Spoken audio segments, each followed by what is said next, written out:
Assalamualaikum warahmatullahi wabarakatuh.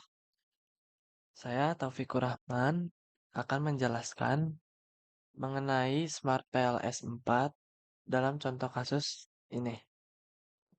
Di sini kita sudah memasukkan semua variabel yang dibutuhkan ke dalam topologi dan kita ingin langsung melakukan kalkulasinya.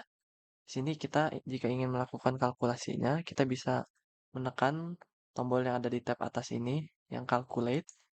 Lalu kita pilih yang PLS SEM algorithm.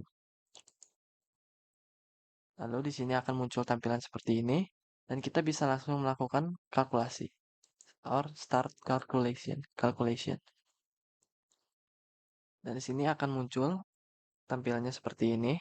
Dan di sini kita fokusnya ingin mencari nilai R square-nya terlebih dahulu. Maka kita bisa masuk ke di sidebar kiri ini ada tulisan R square dan kita klik yang overview. Di sini akan muncul dua kolom nilai, ada R square dan R square adjusted. Di sini kita lebih berfokus ke R square, alasannya karena jumlah variabel independen dalam model penelitian ini relatif sedikit, sehingga perbedaan antara R square dan adjusted R square sangat kecil. Selain itu, tujuan utama analisis ini melihat seberapa besar variabel-variabel independen mampu menjelaskan variabel dependen. Oleh karena itu, nilai R square sudah cukup mewakili tanpa harus menggunakan adjusted R square. Lalu selanjutnya, pertama-tama, mari kita lihat nilai R square-nya pada variabel laten KK, yakni kemampuan kerja. Nilainya adalah 0,607 dengan R square adjusted 0,595. Artinya, variabel TP atau tingkat pendidikan dan FL atau fasilitas lingkungan mampu menjelaskan varians dari variabel tak bebas KK atau kemampuan kerja sebesar 60,7%. Ya, sisanya yaitu 39,3% dijelaskan oleh variabel lain di luar model penelitian ini. Selanjutnya, pada variabel laten KP atau kesejahteraan pegawai diperoleh nilai sebesar 0,795 dengan R square adjusted 0,786. Hal ini berarti variabel TP, FL, dan KK mampu menjelaskan varians dari variabel tak bebas KP atau kesejahteraan pegawai sebesar 78,6%. Sementara 21,4% sisanya dipengaruhi oleh faktor lain yang tidak dimasukkan ke dalam model. Dari hasil ini, dapat disimpulkan bahwa model penelitian memiliki kekuatan penjelas yang cukup baik, terutama pada variabel kesejahteraan pegawai yang sebagian besar variansnya sudah dapat dijelaskan oleh variabel-variabel dalam model. Selanjutnya kita akan membahas hasil uji F-square yang menunjukkan besarnya pengaruh variabel independen terhadap variabel dependen. Di sini kita bisa melihatnya pada sidebar yang bertuliskan F-square, lalu kita pilih yang list. Di sini pertama-tama, variabel faktor lingkungan terhadap kemampuan kerja memiliki nilai F-square sebesar 0,269. Nilai berada pada rentang F kuadrat lebih besar dari 0,15 dan F kuadrat lebih kecil dari 0,35, sehingga termasuk ke dalam kategori medium effect. Sementara itu, variabel tekanan psikologis terhadap kemampuan kerja memiliki nilai F-square sebesar 1,080. Karena nilainya lebih besar atau sama dengan 0,35, maka termasuk dalam kategori large effect. Selanjutnya, untuk kemampuan kerja terhadap kesejahteraan pegawai, memiliki nilai F-square sebesar 0,366. Nilai ini juga berada pada kategori large effect, karena lebih besar dari 0,35. Kemudian, faktor lingkungan terhadap kesejahteraan pegawai diperoleh nilai F-square sebesar 1,079, yang berarti masuk dalam kategori large effect. Sedangkan untuk variabel tekanan psikologis terhadap kesejahteraan pegawai, nilai F-square hanya sebesar 0,039. Nilai nilai ini berada pada rentang F-square atau F kuadrat lebih besar sama dengan 0,02 dan lebih kecil 0,15, sehingga masuk ke dalam kategori small effect. Dengan demikian, dapat disimpulkan bahwa pengaruh paling besar terdapat pada tekanan psikologis terhadap kemampuan kerja, serta faktor lingkungan terhadap kesejahteraan pegawai. Yang keduanya masuk kategori large effect. Sementara pengaruh terkecil ada pada tekanan psikologis terhadap kesejahteraan pegawai, yang hanya memberikan efek kecil atau small effect. Selanjutnya, kita ingin mencari nilai Q-squared atau Q kuadrat, di mana rumus dari mencari Q kuadrat adalah Q kuadrat sama dengan 1 dikurangi dalam kurung 1 dikurangi R1 kuadrat dikalikan dengan dalam kurung 1 dikurangi R2 kuadrat dan seterusnya dikali 1 dikurangi RP kuadrat dan seterusnya. Sehingga kita dapat mensubstitusikan nilai R1 kuadrat dan R2 kuadratnya yang sudah diketahui pada software sebelumnya. Di sini kita langsung substitusikan Q kuadrat sama dengan 1 dikurangi dalam kurung 1 dikurangi 0,607 dikalikan dengan dalam kurung 1 dikurangi 0,795. Sehingga menghasilkan Q kuadrat sama dengan 1 dikurangi dalam kurung 0,393 dikalikan dalam kurung 0,205.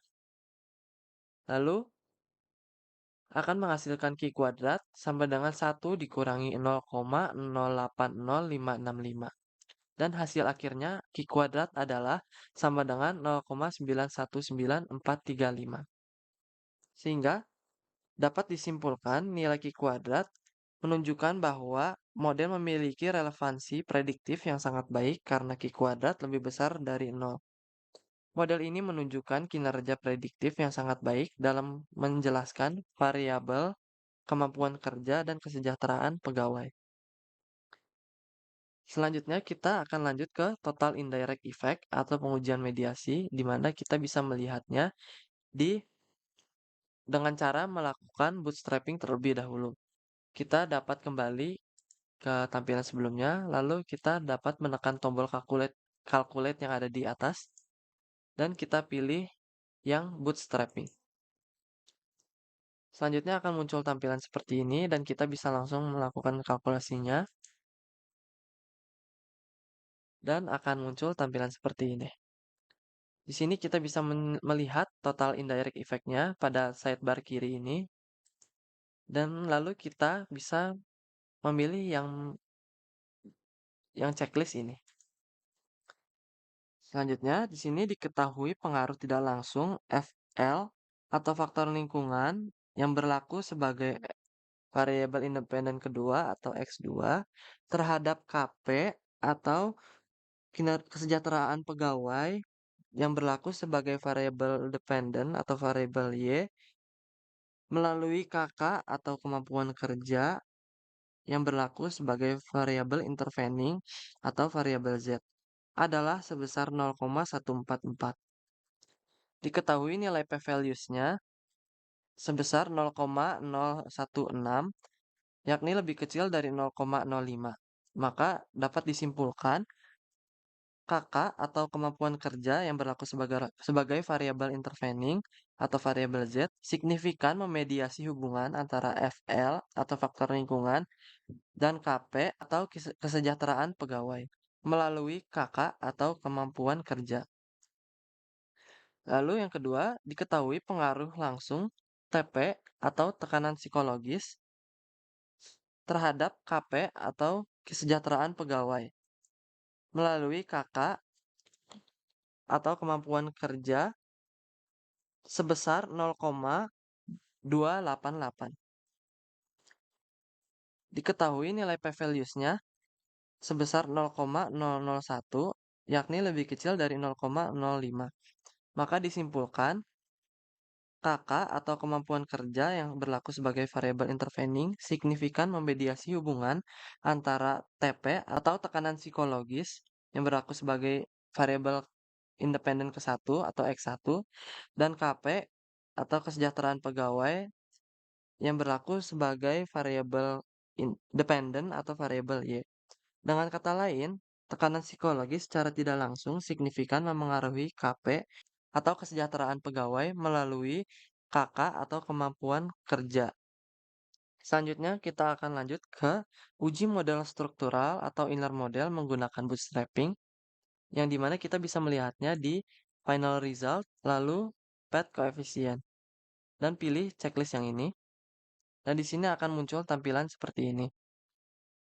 Di sini diketahui nilai koefisien jalur atau original sampel dari FL atau faktor lingkungan yang berlaku sebagai X2 atau variabel independen kedua terhadap KK atau kemampuan kerja yang sebagai variabel intervening atau variabel Z adalah sebesar 0,329, yakni bernilai positif, yang berarti FL atau faktor lingkungan berpengaruh positif terhadap KK atau kemampuan kerja.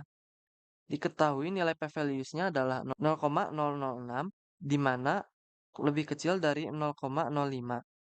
Maka dapat disimpulkan FL atau faktor lingkungan berpengaruh signifikan terhadap KK atau kemampuan kerja dan hipotesisnya diterima. Lalu yang kedua, diketahui nilai koefisien jalur FL atau faktor lingkungan yang berlaku sebagai variabel independen kedua terhadap KP atau kesejahteraan pegawai yang berlaku sebagai variabel Y adalah sebesar 0,536, yakni bernilai positif yang berarti FL atau faktor lingkungan berpengaruh positif terhadap kesejahteraan pegawai atau KP. Diketahui nilai p-values-nya adalah 0,000, lebih kecil dari 0,05. Maka disimpulkan FL atau faktor lingkungan berpengaruh signifikan terhadap KP atau kesejahteraan pegawai. Maka hipotesisnya diterima. Lalu selanjutnya, yang ketiga, diketahui nilai koefisien jalur KK atau kemampuan kerja terhadap KP atau kesejahteraan pegawai adalah 0,437, yakni bernilai positif yang berarti KK atau kemampuan kerja berpengaruh positif terhadap KP atau kesejahteraan pegawai. Dan diketahui nilai p-values-nya adalah 0,000, yang dimana lebih kecil dari 0,05. Maka disimpulkan KK atau kemampuan kerja berpengaruh signifikan terhadap KP atau kesejahteraan pegawai. Maka hipotesis diterima.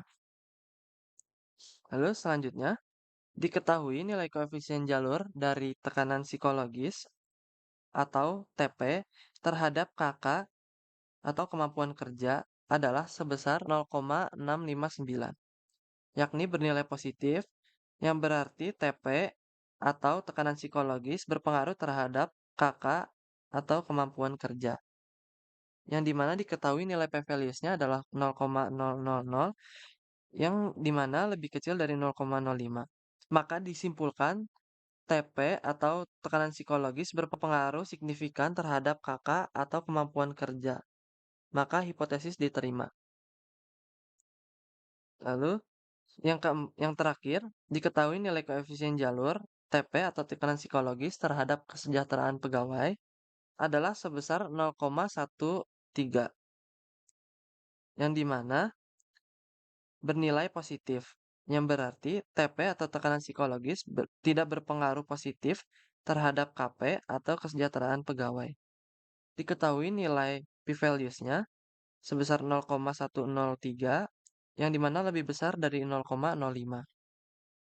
Maka disimpulkan TP atau tekanan psikologis tidak berpengaruh signifikan terhadap KP atau kesejahteraan pegawai. Maka hipotesis ditolak. Sekian penjelasan dari hasil software Smart PLS dari saya. Kurang lebihnya mohon maaf. Semoga bermanfaat.